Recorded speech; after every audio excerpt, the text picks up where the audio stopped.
Now, from CBS News Miami, this is Facing South Florida with Jim DeFede. Welcome to Facing South Florida. I'm Jim DeFede, and 2024 is shaping up to be one of the most consequential elections in South Florida, and not because of the presidential election. In Miami-Dade, we'll be electing for the first time in more than 60 years a sheriff, an election supervisor, and a clerk of the county court system. These are all partisan races. But there is also a nonpartisan race that is expected to be a major test for both Democrats and Republicans, the race for Dade County Mayor. The current mayor, Daniella Levine Cava, has high approval ratings, but Republicans are eager to take her out, hoping to build on their ability to turn Miami-Dade red in 2022. Now, it's not clear who the conservative DeSantis wing of the Republican Party will support, but one moderate Republican has gotten into the race. Miami Lakes Mayor Manny Sid. I spoke to him last week and asked him why he was running for county mayor. I think this is the most important election in our generation's history. And let me be clear about that. I know that's been said in every election, right? Whether you run for president or Senate or whatnot, but it rings true in 2024. I mean, we're seeing a transition in our community to new countywide elected positions, 5 new positions that are going to be elected in a partisan basis. We're seeing all the crises happen on the county level all at once. And I truly believe it's time for somebody of my skill set, which in my point of view, I am probably the candidate with the most diverse experience in our county's history. And you're talking about most people that run for county office, county mayor, either are experts in the public sector or are business people. I'm both, right? So I bring both sides to the table, and I think we're ready to do it. We're ready to do it and take it on. So what is it about Daniella Levine Cava's administration that you think is lacking that she needs to be replaced? Well, it's not only her. I mean, I think the entire county apparatus needs reform. I mean, you saw it yesterday with the conversation on the garbage issue, and you see it during the budget process, right? We have an $11 billion budget. They're talking about adding another 700 plus employees and raising taxes, not only fees, but taxes again on people. And one thing that folks sometimes don't understand is that when we talk about making Miami-Dade County affordable, it starts with property taxes, right? If you were to buy a home or an apartment and you said, you know what, I'm going to have this as an investment, yet your taxes went up 10% every year because it's a non-homesteaded property, you can't eat that money, right? You have to pass it on because you still have to pay the mortgage. You still have to take that on. So you're starting to see that pass through, and it's getting to a point where people can't afford to live here. People that have grown up here, that were born in Miami-Dade County, are moving out at a staggering pace. So before we get into any specifics, let's take a step back for a second. You said, you come at this from a diverse background. So for folks who don't know who Manny Sid is, tell us about Manny Sid, to give us your background. So I spent 7 years in the Florida legislature, in the Florida House of Representatives, as a senior legislative aide to 2 state reps, one for 1 year, the other for 6 years. Had a great opportunity there where I wrote state statutes. I appropriated money in a multi-billion-dollar budget, and it really prepared me for local office. I ran for city council in 2012. Became the youngest vice mayor in Miami Lakes history at 29 years old. Then at 33, became the youngest mayor in our community's history and was the first mayor to win re-election unopposed.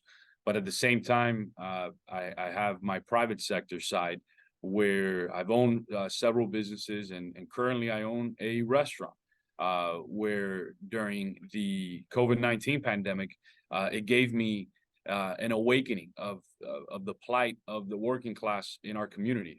I almost lost my business. I lost 80% of revenue overnight because of the pandemic, and I learned how to cook. I was forced to cook, and I would have to juggle both jobs as being mayor and cooking every day to make sure that I didn't have to close the doors of my restaurant. And today we're about to celebrate the 5th year anniversary. We're doing well, but it's that adversity that has shown me, what our county needs going forward. Somebody who understands the working class, speaks just like them, understands them, sees through their eyes, walks in their shoes, and then somebody too that can hold their own when it comes to the county bureaucracy, taking them on and making sure that the county responds to the needs of everybody in our community. The restaurant is called the Mayor's Cafe there in Miami Lakes. I understand it's a good breakfast spot. I haven't eaten there yet, but I'll have to come by. Most definitely, it is, but it's taught me that. It really has given me. I thought of owning a restaurant was showing up, shaking hands, this and that. No, and I'm there every single weekend. But I'm the one that busts the tables. I run food, so it truly has given me that awakening of the plight of the people in our community. That sometimes their voices don't get heard. You talked about, surviving through the pandemic. Did you think that the county mishandled the pandemic in terms of keeping businesses closed? I was the most vocal mayor in South Florida against the shutdown of small businesses, and I was very clear about it. I said, look, these shutdowns disproportionately impact minority businesses in our community. African American businesses, Hispanic businesses, disproportionately, because we saw that a lot of folks were able to move forward. They got their PPP, they got everything, but there were a lot of folks that didn't, and they had to shutter their doors. And I was very vocal. I organized press conferences, spoke to the mayor at the time, the commissioners, and I said, look, what you all are doing is wrong. Sure, and I understand. I think it's important to look at the policies that were implemented then and try to learn, since really there was no playbook for how to handle a pandemic. I'll also ask this question. How many people did you know died during the COVID-19 pandemic in Dade County? Did you have friends and others who died? I did. I had friends, people who ate who were friends of mine that I had met at the restaurant and in our community. My business partner, who I've known since we were in kindergarten, his mom passed away from COVID. So definitely the COVID-19 pandemic hit home. Had other friends that were very close to who passed away. Had young people in our community that were in the hospital. So it definitely did hit home, and it's something that, when we look back on it, it was definitely a very difficult period in all of our lives. I only raise that and ask that question because I think that, sometimes we remove ourselves from that period of time in which there were a lot of deaths. There were a lot of people dying. More than 80,000 Floridians died during the pandemic. And I'm all in favor of revisiting and examining what worked and what didn't work, what could have been done better in the future. But, when you talk about the tears of those in businesses who were shut down, there were also a lot of tears of family members for those who passed away. 100%. And it was a terrible moment. And not only did we have a lot of people who passed away, a lot of loved ones, we also had another major issue, which was mental health. And we saw an increase in mental health issues throughout South Florida, throughout our country, due to the pandemic, which we're still dealing today. And I think that's something that does not get enough attention in our community, is helping people who are going through mental health crises, for whatever it may be. But yeah, definitely the pandemic, not only do we have that major impact with loved ones who are no longer here, who we think about every day, but also we're dealing with that impact on the mental health issues, folks who lost everything, not only loved ones, but just their hope, their future. And that's something that still has an impact that we need to tackle today. Obviously, Dade County went red for the first time in 2022. That's emboldening Republicans such as yourself in believing there's an opportunity here. Why do you think Dade County went red in 2022? We saw Democrats in the past abandon the working class, and then you saw Republicans truly taking that mantle of speaking to working people and working class issues. And that's something that we're focused on, where we're going to build a large coalition with small business owners, with the Black working class, white working class, Hispanic working class in Miami-Dade County, and build the largest coalition of people, of voters in our county's history. But that's been coming a long way, right? In Miami Lakes, you had folks like Bob Graham, who's a great friend of mine, and he was one of the founders of my community. And when he was governor, he would talk about working class issues. Today, you see a lot of folks who are more on the liberal side really forget about working people. And I think Republicans have stepped in, like myself, and not only because I am somebody who works 7 days a week to make ends meet, but because it's important. One of the things I don't hear you mentioning, and I'm curious as to your thoughts, Florida has also become defined by many of the culture war issues that have been brought about under Governor Ron DeSantis. I'm curious, you're talking about your role as mayor, looking out for the working class, but so often, when you talk to Republicans, they talk about that, but then next thing you know, we're talking about abortion bans and anti-LGBT legislation and those sorts of steps. We saw it with the school board again just this week. I'm just sort of curious what your overall thoughts are when it comes to these culture war fights that we've seen across the state of Florida right now. So I'm personally from the working class wing of the Republican Party, where we're focused on pocketbook issues, and we did it in Miami-Dade. That's why we enjoy in our community. We the town's done the surveys, and we've done some private ones. We enjoy an 85% approval rate. That's something that does not exist on the county level, does not exist on the state level or the federal level, because we focus on pocketbook issues and we focus on what we can control. Me as mayor in the county, I'm going to focus on what's on my plate.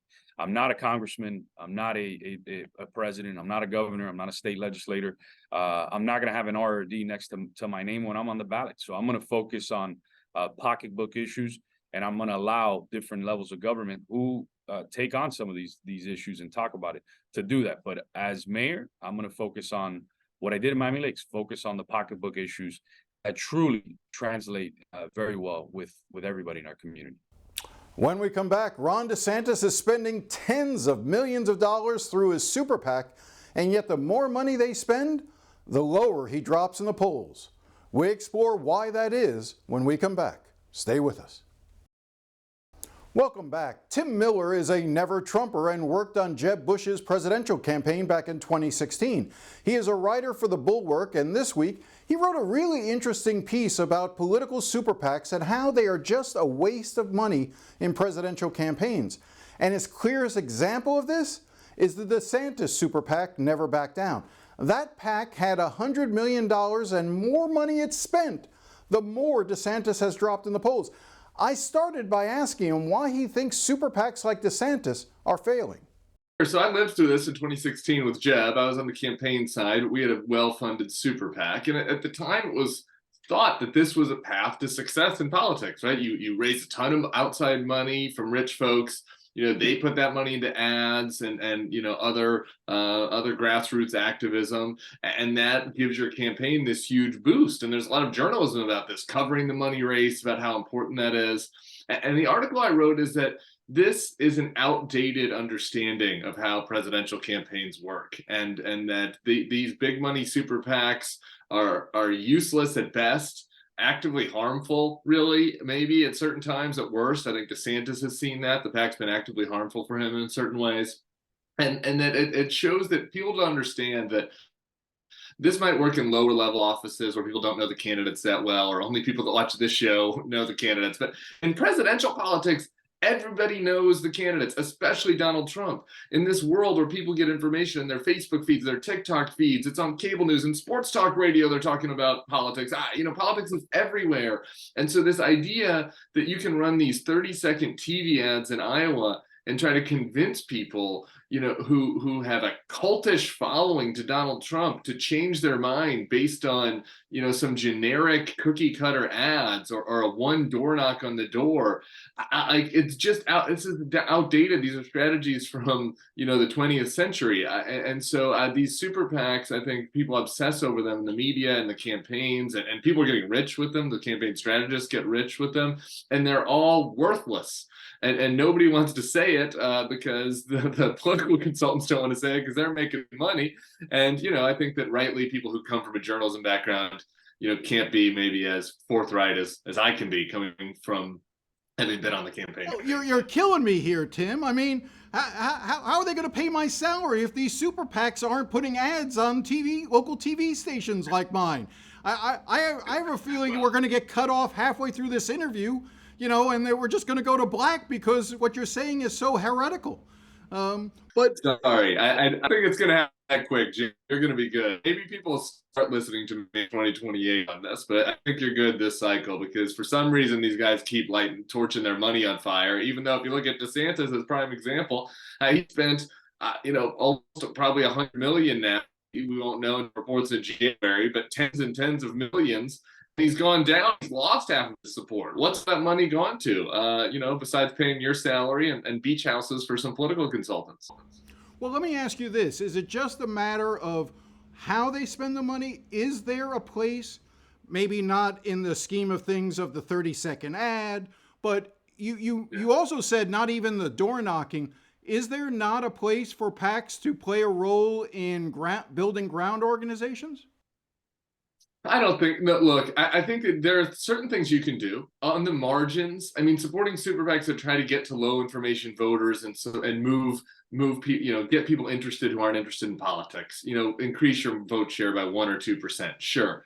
Are they useful? These negative ads that people hate, are they useful? Sure, probably, right? But no one's doing that right now against Trump, right? I mean, had you spent $50 million just talking about how Donald Trump's a big loser who didn't build the wall and actually lost the election, and would that have worked? Maybe, but nobody's doing that.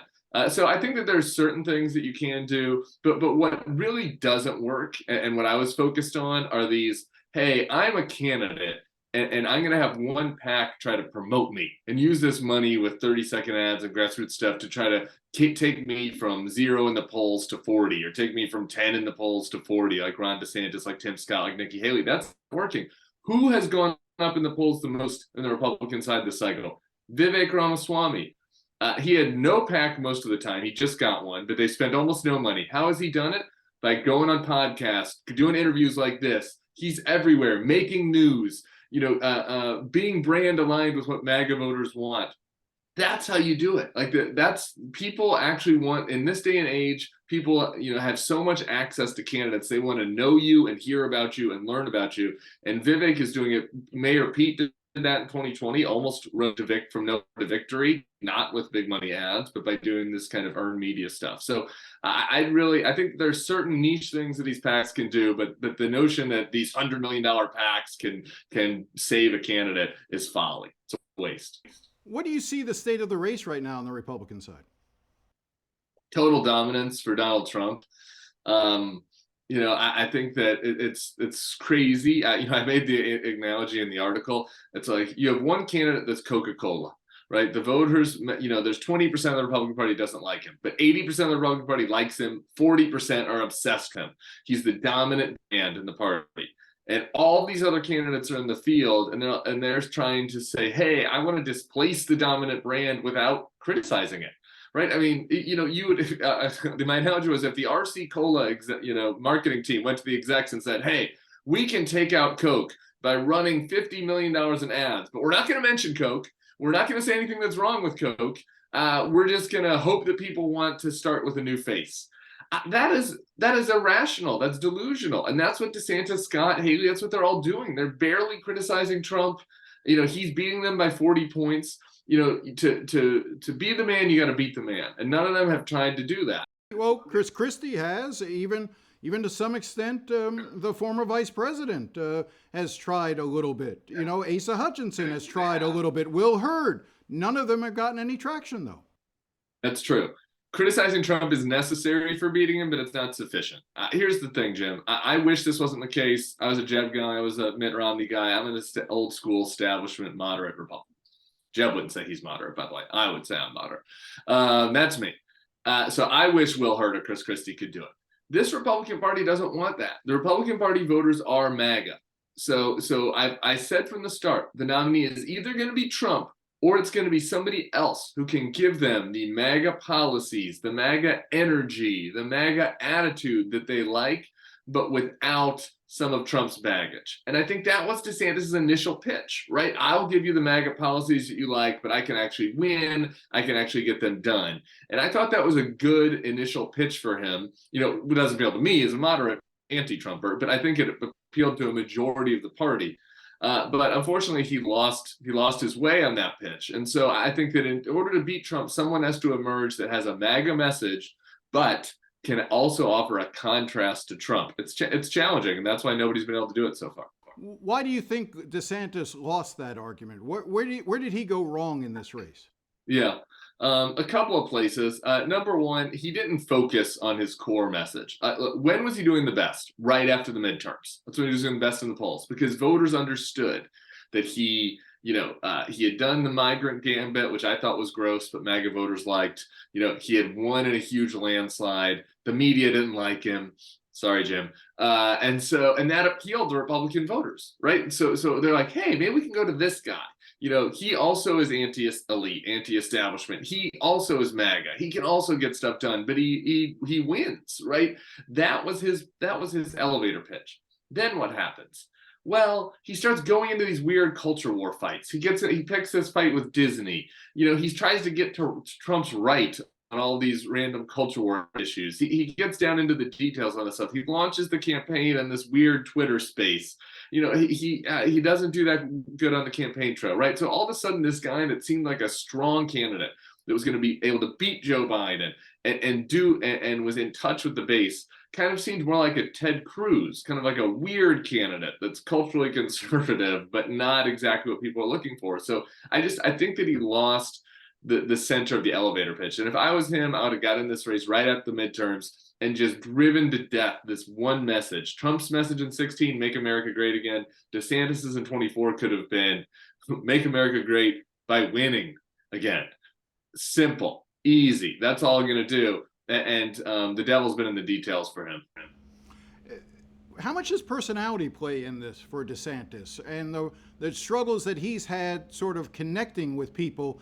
I think that, he does, it's the old adage, the more people get to know him, the more they find reasons not to like him. It seems like more and more the case here. Yeah, I think it hurts. People underestimate Trump's appeal is not just ideological, right? It's also people like the show. He's very charming. DeSantis doesn't have that. Trump's charm doesn't appeal to me, by the way, but other people, certain people like it. Let me just jump in there. I always thought, as you said before, DeSantis's argument was Trump without the drama, but what it turned out to be was Trump without any of the entertainment value that Republicans so desperately want sometimes. Yeah, I think that is definitely part of it. So he didn't offer that, okay? Now, I don't think that necessarily was a death knell. Here's where it became a problem, right? Is if your argument to voters is, I can give, like I said, I can give you the policies that you want and actually win. Well, then you need to look and sound and seem like a winner. And he did after the midterms.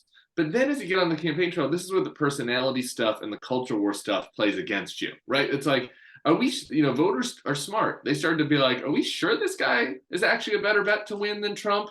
He seems weird. He seems extreme in certain places. Like, maybe we're better sticking with the guy that brung us. And I think that if you look at the polls now, that's pretty much true. DeSantis and Trump poll about the same. And so I think that he lost that argument, and I think that his personality and his campaign style played into that for sure. We'll be right back. Thanks for joining us. You can follow me on the app previously known as Twitter @DeFede, or email me at jdefede@cbs.com. We'll be back again next week. Thanks again for watching, and enjoy the rest of your day.